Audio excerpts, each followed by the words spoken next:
Welcome into Varsity Sports, your new home for college football. We got our game previews going on, individual videos. So like and subscribe if you are new here, you enjoy college football, and don't be afraid to leave a comment. The algorithm loves that. So obviously we got Georgia and Tennessee, as you've seen by the thumbnail. Big game, big game, playoff implications, but it is Georgia. So a lot of people have the thought they're just going to steamroll. So let's go ahead and get into it. Georgia leads the all-time series. Hold on. Don't let me leave you hanging here. Let me get you here. A little visual there for you. Georgia leads the all-time series 27-23. The 2 is ties, and they have won 6 straight. The line is Georgia -10. The over-under is 58.5. We got to remember the last time Tennessee actually won in Knoxville was 2015. And if you remember, there's a guy currently taking the NFL by storm named Joshua Dobbs. He had his career high 312 yards, ran for like 118, and had 5 touchdowns when Tennessee beat number 19 Georgia 38-31 in 2015. And then Kirby, this is another fun stat, 6-1 against Tennessee since taking over, losing his first matchup, which was a Hail Mary in Athens from none other than Joshua Dobbs, to Juwan Jennings on the final play. But without that insane play, Kirby has basically been flawless against the Volunteers of Tennessee. So here's a fun stat, though, that I actually want to pull out. Heupel is 17-3 at home as the head coach of Tennessee, and those 3 losses all came during his first season in 2021. So let's get into the keys for each team. Georgia, it's pretty simple. Do your job. Just go out and do what you're supposed to do. Your offense is on fire. Carson Beck is basically playing as well as anybody in the country. And your O-line, Georgia's offensive line could line up against excavators, and they literally would be able to push them off the ball, probably 10 yards downfield, and get an extra 15 yards on a rush. It's absolutely ridiculous the way they're playing. You got to keep Tennessee off the field and win the time of possession like they basically have done all year. Dejon Edwards and Kendall Milton, they should be able to run wild and open if Tennessee looks anything like they did against Missouri last week when Cody Schrader had an absolute rushing masterclass on Tennessee, just shredded them. But opening up that run game, like I said, with Dejon Edwards and Kendall Milton, should be able to make just easy passes for Beck, make his day flawless.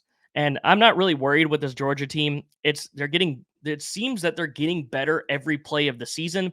And what we have kind of seen with these games, like the Auburn game happened with, this is what's kind of good for Tennessee. Georgia has looked vulnerable on the road. That's when they have really looked vulnerable, besides when they played Missouri at home. But that's really the only team that's able to be able to go toe for toe for talent with Georgia. But like Auburn, after the Auburn game, I was at that game. I'm an Auburn fan. So Brock Bowers just owned us. And everyone was doubting Georgia. And then what did they do the next week? They took Kentucky and just beat their face in on live TV. And then we had the game where everyone was like, oh, Georgia's looking kind of human again. And we got Ole Miss coming in here. We don't know about that. And which was weird takes. People thinking Ole Miss will never, ever, ever, ever, ever be on the same talent level as Georgia. There'll be years, maybe they beat them like once every decade or something if they consistently play with the SEC going forward. But Georgia just curbs them. Anytime you doubt them, doubting Georgia is when you know they're going to go out and just absolutely punch somebody in the face and bury them. So that rant off of that. For Tennessee, we got some keys for Tennessee. You're great at home, like I said, with Heupel's record 17-3 at home. Haven't lost at home since 2021. You're in arguably the best environment in the country. I think it's a top 3 environment in the country and just the most beautiful stadium in the country in Neyland. But like I said, Georgia's been shaky on the road. But your offense, I think you can stay in rhythm. Milton, no stupid decisions. Keep it simple for Milton. That's what we don't need. No hero ball this game.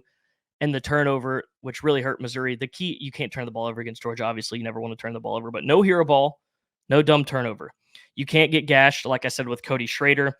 And you have to be able to close the gaps on defense. You can't let them run all over you. You can't let Georgia establish the run this game like you let Missouri do last week, and they just ran off with it. There was nothing close. But you also, I think the biggest thing here for Tennessee is defensively.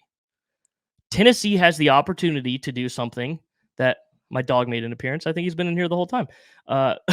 Tennessee has the opportunity to do something that no team has done this entire year, really, and that is get after and rattle Carson Beck. Tennessee is 7th in the country in sacks with 33.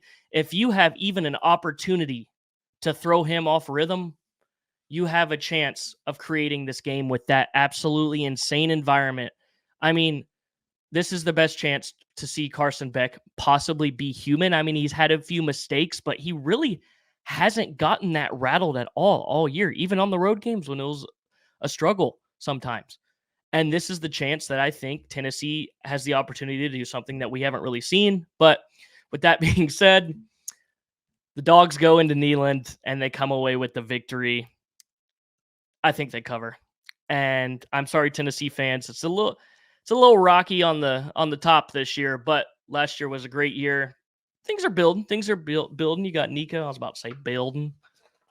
Southern voice coming out there. But thank you all for watching. Don't be afraid to like and subscribe if you enjoyed this content. We got more clips, more game previews, more future stuff coming. Thank you for watching. Enjoy college football. Have a great weekend.